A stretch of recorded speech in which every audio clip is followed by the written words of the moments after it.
Otak Rocky Gerung sama cepatnya dengan Suginur, sebut Jokowi bangsat saat jadi saksi. Diplomasi macam mana lagi yang harus kita diskusikan oleh Rocky Gerung? Nah ini kan mulut-mulut sampah gitu. Jadi kalau saya bilang bangsat tuh Jokowi, Anda akan bilang Anda maki. Silakan, ahli, silakan. Kasus ini dari awal kasus politik, bukan. Karena yang dipersoalkan ada tokoh politik namanya Joko Widodo yang adalah presiden. kita melihat Rocky Gerung ini adalah produk gagal dari manusia Indonesia. Bagaimana kita harus menyikapi orang seperti Rocky Gerung ini? Sudah, lupakan saja.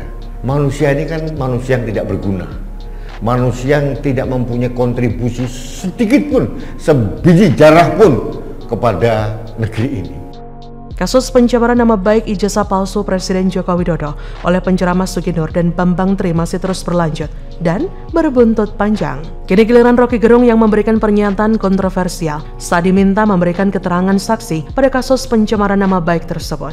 Seperti diketahui, Rocky Gerung dipanggil sebagai saksi ahli dalam sidang kasus ijazah palsu dari Presiden Jokowi. Dalam sidang tersebut, jaksa terlebih dulu menegaskan untuk tidak boleh ada caci maki di ruang publik. Tapi dalam video yang beredar, Rocky sebagai saksi ahli malah menyebut Presiden Jokowi bangsat. Hal ini tentu sangat melenceng jauh dari posisinya sebagai saksi ahli. Tentu bisa dijerat kasus penghinaan kepada kepala negara dan diciduk oleh polisi. Apa yang diungkapkan oleh Rocky ini seperti tak ada bedanya dengan Suginur. Pola pikirnya ternyata hanya sebatas pola pikir orang yang gak lulus SD. Cetek, bisanya cuma menghujat, mencari celah untuk menyalahkan Jokowi. Pembelaan yang dilakukan oleh Rocky Gerung terhadap Suginur menjadikan level Rocky turun. Gelar ahli filsafat yang melekat padanya seolah gak ada gunanya. Memang, selama negeri ini berdiri baru di zaman Jokowi, suara-suara yang katanya kritik dan atas nama demokrasi semakin bergema. Ada yang melihatnya semakin semrawut, semua punya kesempatan mengeluarkan nada bacot. Bukan hanya karena soal media yang ramai, tapi memang ada beberapa orang yang memahami demokrasi sebagai hal-hal yang bentuknya harus diramaikan atau bisa dinamakan gaduh. Kalau belajar logika atau filsafat dengan struktur yang rapi tapi tanpa kepentingan politik kekuasaan, akan lebih bermanfaat daripada tayangan seperti yang di atas.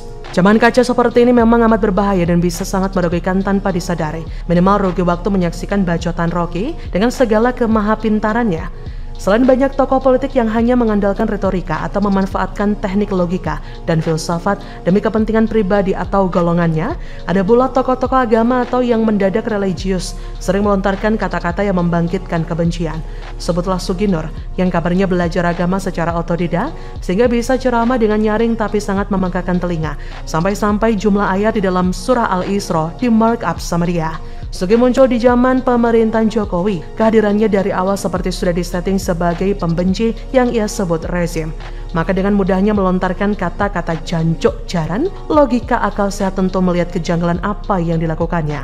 Sugi dengan sepak terjangnya dalam benaknya merasa sudah paling benar, sehingga lontaran itu dengan mudahnya dimuntahkan keluar. Apalagi para pendukungnya yang telah memanggilnya Gus, menilai penangkapan Sugi atas tuduhan ijazah palsu Jokowi adalah tindakan semena-mena rezim Jokowi. Mungkin Suginur pada saat itu tidak kepikiran bahwa setiap pendaftar ke sekolah lanjutan, seorang calon peserta didik harus melampirkan ijazah di berkas lamarannya. Baginya sah-sah saja ketika tudingan ijazah palsu kepada Jokowi telah dialamatkan sedemikian rupa. Sementara pihak yang terlibat langsung dengan proses belajar Jokowi di SD hingga SMA tidak menganggap ada yang dilanggar.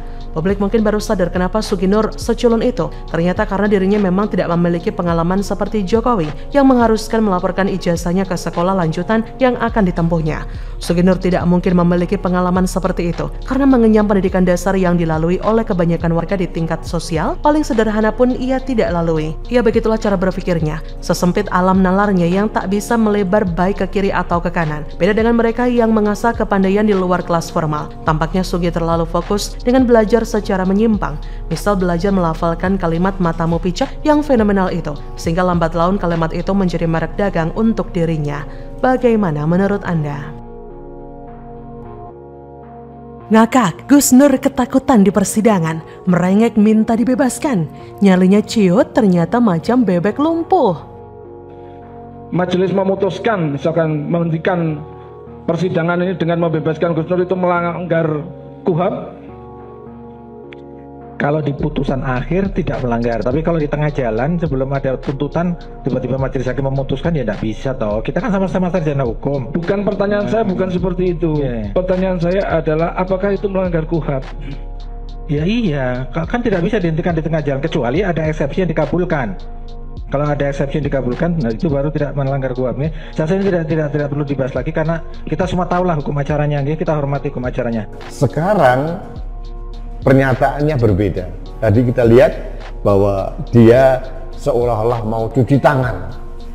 Saya tidak tersangkut dengan Bambang Trimulyono. Saya hanya mengundang podcast. Saya tidak pernah menuduh Presiden Jokowi mempunyai ijazah palsu. Pret, orang kok bolak-balik nggak karuan, sangat tidak konsisten. Tapi itulah Nur Sugi, corong yang dipakai oleh kelompok oposisi, corong yang dipakai oleh kelompok-kelompok Bani Kadruniyah untuk menyerang Presiden Jokowi dan pemerintahannya.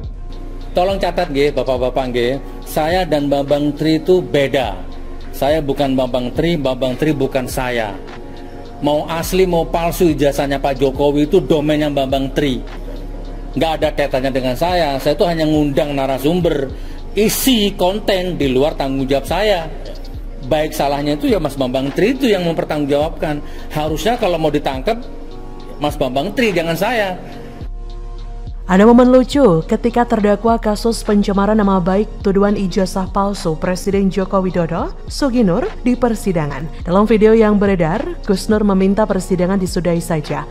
Gus Nur juga di sini meminta dibebaskan juga, padahal dia sendiri yang memulai. Tapi ketika berada di persidangan dan tidak ada titik temu, buntunya saksi-saksi dan bukti-bukti di persidangan. Akhirnya Gus Nur meminta persidangan disudahi saja. Jika diperhatikan, Gus Nur seperti ketakutan ya. Dia seperti tidak mau persidangan itu terus berlanjut. Karena selain bakal memojokkan dirinya, bukti-bukti bahwa dia bersalah akan semakin menguat. Video permintaan Gus Nur dibebaskan ini diunggah oleh netizen dengan nama akun Twitter Bocai Pak Ganjar atau Tugiman Pranowo. Dalam narasi cuitannya, netizen itu menyebut, "Ya beginilah kalau terdakwa SD saja tidak lulus. Sugi Jancuk minta sidang dihentikan. Enak aja, makane punya mulut dijaga cuk." Ya begitulah, ceramah Sugi Nur penuh dengan caci maki terhadap pemerintahan Jokowi. Dan itulah hal yang lebih dia pahami daripada ilmu agama. Dan itu juga yang menyebabkan dia dijadikan tersangka. Semakin banyak jamaahnya, Sugi pernah kepleset dan masuk penjara. Keluar penjara, Sugi Nur gak kapok karena dia juga gak mau kehilangan periuk nasinya. Maka, ia memulai lagi membuat konten-konten dengan konsep yang sama, mencaci maki Presiden Jokowi untuk mendapatkan pasarnya. Dan kasus yang menimpa Sugi Nur kali ini adalah ketika ia lewat channelnya mencoba memfitnah bahwasanya Presiden Jokowi ijazah sekolahnya palsu. Dari sini saja kita tahu kapasitas otak dari Sugi Nur itu low budget. Bagaimana bisa dia dan Bambang Tri mempertanyakan hal yang sudah diklarifikasi oleh KPU sejak Jokowi jadi wali kota, gubernur, bahkan sampai jadi presiden 2 periode. Untuk menjadi pejabat itu nggak mudah, Ki. Seseorang harus mengikuti persyaratan ketat lewat dokumen-dokumen bahwa orang itu layak mengikuti pemilu. Dokumen Jokowi mulai SD, SMP, sampai kuliah tentu sudah diverifikasi dengan ketat karena negara nggak mau kecolongan dong. Jadi nggak masuk akal kalau seorang presiden itu nggak lulus SMP dan memalsukan ijazahnya. Gendeng kali ya. Ini sebenarnya salah Sugi Nur sendiri karena dia bangga ada orang yang berani menantang Jokowi, bahkan berani menggugat keaslian ijazah Jokowi. Mindset orang-orang seperti Sugi Nur sangat gampang ditebak. Sugi Nur ini lebih cocok sebenarnya jadi pengamen saja. Bisa leluasa teriak-teriak, tapi lagi-lagi kalau jadi pengamen nggak bakal laku. Buktinya ia pernah menyanyi tapi nggak laku tuh. Suaranya lumayan bagus tapi tetap saja tidak menarik. Jadi memang dia sangat menyadari bahwa untuk bisa eksis dan mendapat keuntungan banyak, maka harus membungkus kebatilan dengan kemasan agama. Sehingga banyak orang yang bego mau menikmati ceramahnya yang penuh dengan kata-kata sumpah serapah, matamu picek, jancuk jaran, dan lain sebagainya.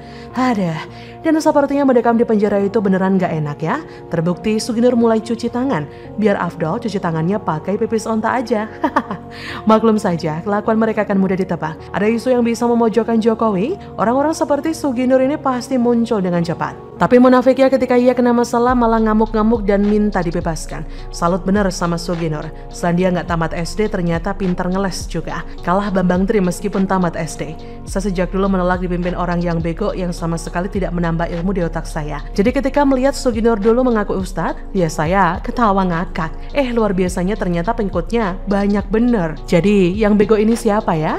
Jadi bagaimana menurut Anda?